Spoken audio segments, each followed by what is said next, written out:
சரிம்மா, பார்த்து போயிட்டு. என்ன கீழே ஒரு பொம்மை கிடக்கு, அழகான பொம்மை.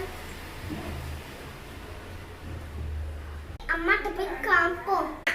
என்னம்மா இப்படி கத்துற? இங்க பாருமா, ரோட்ல ஒரு பொம்மை கிடந்துச்சு. வீட்டில் கிடக்கிறது ரோட்ல கிடக்கிறதுலாம் இருக்கக்கூடாது. முதல்ல போய் வெளியே போடு. அம்மா போமா. டிஸ்கால். அம்மா யார் அந்த பொம்மை வெளியே போட சொல்லிட்டாங்க. என்ன பண்ண? அனாமிகா, ரொம்ப லேட் ஆயிடுச்சு, போய் தூங்கு. தெரியுமா?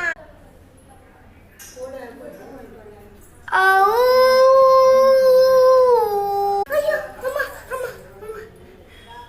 நாயில கத்துது. ரொம்ப